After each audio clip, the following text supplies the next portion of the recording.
Now, we all know, because we've all been there, going through the teenage years is pretty typical to go up and down in your experience of your own self esteem, right? To question your worth. You look around, you think everybody's got everything all together, and you're the only one that doesn't. Of course, that's all a lie. Nobody has everything all together, ever. We're just, doing the best we can at every given moment. So normal lack of self-esteem is okay. It's when it becomes a severe lack of self-esteem, where they won't try anything, where they won't, they're always putting themselves down. They're talking negatively about themselves. You want to watch for that. Failure to thrive. This usually shows up in younger children that aren't seeming to meet the milestones of other children their age. They're just falling further and further behind. Threatens or attempts suicide. This also can be very prevalent, and oftentimes when someone has attempted suicide, you'll see, and even was successful, you'll see a rash of people. It's almost as if they feel like they've been given permission to do it now that somebody else has done it. So take it very seriously. Threats of suicide should never be taken lightly. There are great opportunities to keep confidences for individuals, but a threat of suicide is never one of those times. Right? Anytime someone talks about self-harm to that degree or threatens to do something to someone else, that is the time to break confidence. Go to someone that you trust and share that information, okay? I often will tell individuals, as they're beginning to speak, I want you to know right up that when you continue, if you say anything about self-harm or hurting someone else, I am mandated to report. And so just so that they know, a lot of times people think they can come into a pastor and say anything and nothing will ever be taken out. But if you are threatening your own life or somebody else's, I'm mandated to share that information, okay? Speech and or eating disorders, that includes anorexia, bulimia. It could be a combination of the both. And so you want to watch for that. Someone who suddenly starts stuttering, or someone who starts struggling to come up with words and they're not over 65, right? Can be an indicator that something is going on in their life. Goes to extremes to seek adult approval. When you watch someone who is constantly trying to please the adults in their lives, that can be an indicator that they're responding out of fear, out of wanting to get on their good side so they won't do anything harmful to them, right? Extreme passive-aggressive behavior patterns. Do you know what passive-aggressive is? I know you've all experienced it. Passive-aggressive will be like, let's say, Kaylee, that the other day you said something hurtful about me and I found out about it later, right? So passive-aggressive behavior might be you're standing talking with your friend and I might say, yeah, you better be careful what you say in front of Kaylee because she might share it, right? That's passive-aggressive. I'm not dealing with the direct scenario. I'm not going to her and saying, hey, I heard you said. I'm trying to deal with it passively by going to other people or making snide comments or that kind of thing. And it can be quite intense. I hate to tell y'all, but girls are the worst at this. So you've seen the movie Old As It Is Now, Mean Girls, heard about it. We don't have to be that way. We don't have to be that way. We can choose to be different. So possible signs of neglect. They also include failure to thrive. One of the differences, there's usually a pattern of inappropriate dress for the climate. Now, y'all live in Texas. It is true that in Texas, teenagers run around in t-shirts and shorts, which may seem inappropriate for most people for the climate. In Texas, that wouldn't be such a shocker. But let's say it's the middle of summer and you're being sent in long jeans, long shirt, turtleneck, right? That's kind of an indicator that something may not be right. They may be trying to cover up bruises, or other parents may not be providing them with adequate clothing, that sort of thing. It can also be that the clothing is too suggestive for the age, right? Too inappropriate for the child to be wearing. So you want to watch for those things. Someone who has experienced neglect often begs or steals food or is chronically hungry. They may come over to your home and just every time food's available, they're grabbing it. They may be taking it without, maybe out of the corner of your eye, you see them take it and they are trying not to let you know. They may be eating their food quickly, like just shoving it in. And hunger is often linked to neglect. Depression, as it is in several of them, is also evident. Untreated medical conditions.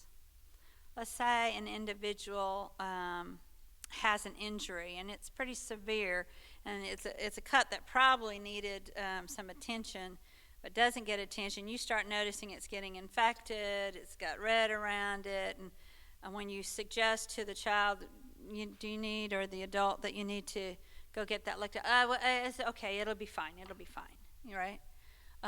So watch for that kind of untreated medical conditions. Poor hygiene is often a sign of neglect. They are not allowed to take the showers, or they're afraid to go in and take the showers, depending on what the scenario is.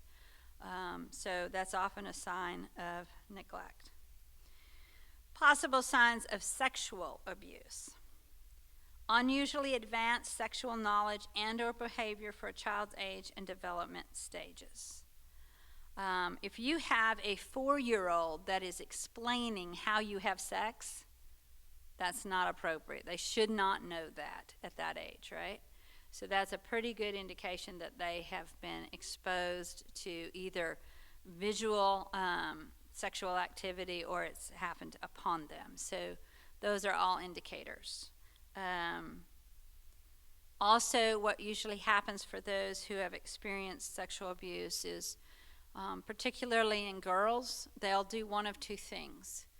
Either they become trying to protect their sexuality, so you'll see them wearing very nondescript clothing that kind of hides their shape and form, or you'll see them going to the far extreme, being very sexually active, wearing very suggestive clothing. And the idea behind that is that somewhere in their psyche they're saying, someone has abused me and used my body when I didn't want him to. Well, that'll never happen again, so I'll always be in control. I'll always be the one who starts it, who, whatever, and they become very sexually active. So just know that those are signs that there could be some abuse happening. Depression cries often for no apparent reason. Again, promiscuous behavior, not only just with sexual promiscuous, but maybe with alcohol, drugs, any of those kind of self-destructive behaviors. They may run away from home and refuse to return. They may have difficulty walking or sitting. I don't think I need to go into the details of why that might be, but if you have a 5-year-old that is refusing to sit down, never sits down, or when you do put him in the chair, screams out and stands up, there is an indicator that there may have been some sexual abuse. Bruised, bleeding in the vagina or anal areas, again, self-explanatory. Exhibits frequent headaches, stomach aches, extreme fatigue. They may also have sexually transmitted diseases. They've been exposed to something at an early age, and that would be inappropriate. And a sign that there's been activity that's inappropriate. Possible signs of ritual abuse. You will see that it has some of the similarities of sexual abuse, and it almost always also has a sexual component to it, but it's done in the name of some sort of religious kind of ritual behavior. They may show disruptions of memory or consciousness. That's because one of the survival techniques that individuals use is to just shut down and take themselves out of the experience. And they just can't remember what happened in large chunks of time. Unexplained mistrust and mood swings. Okay, look, we all have mood swings, all of us, male and female. So there's some typicalness to that. But when it is extreme, one moment real high, one moment down in the dumps, and they're always to the extreme, you get to where you're like, I don't know who I'm going to encounter today when I see them, sort of feeling. It's possible that they've experienced some abuse. They will have flashbacks, much like someone who's been to war, a Vietnam vet or an Iraqi vet. They may have flashbacks. All sorts of trauma carries that. Even some individuals who have gone through the tornado are experiencing flashbacks and that sort of thing. Again, it's all trauma can lead to these things. Eating disorders. You remember one of the other that talked about the eating disorders, right?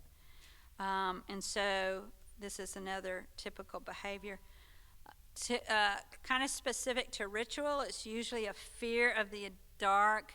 More than, I know a lot of people have a fear of the dark, right? And you may say you're not afraid of the dark, but let me bring you into the church in the middle of the night when it's dark and you start hearing a creak and you're going to, I don't know about this. For me, going outside in the dark is a problem because I have a frog phobia, right? I don't want to go out because, there might be a frog out there. And there has been lately, so, But this is a little bit different than that. It's more extreme. Just dark of any kind. They want lights on all the time, right? Especially at sundown or full moon. Y'all may not be aware of that, but there is a church in the United States called the Church of Satan. It is a legit denomination. They worship Satan. They do a lot of witchcraft. And a lot of their rituals happen at sundown. Halloween is their high holy holiday, just like Easter is ours, right? So it is out there. Agitation or despair that seems to occur in cycles. In other words, it may happen in certain months. My mother lost her first child around Christmas, and so every Christmas she falls into this kind of depression. So it's not just with ritual abuse that it happens, but the fact that there's a cycle to it might point to ritual abuse of some sort, trauma of some sort. Fear of ministers, priests, and other wearing robes or uniforms. Many of these ritual abuse happen at the hands of pastors. For those who get involved in the satanic rituals, they're always cloaked a certain way. Y'all may not read the newspaper, but you've probably seen it flashed across your phones when, you bring up AOL or Google or whatever, Yahoo or whatever form that you have, and you've seen the number of pastors who have been accused of sexual abuse. So no one is exempt from abuse or being an abuser. They may have nightmares or sleep disorder, and then any of the symptoms of sexual abuse.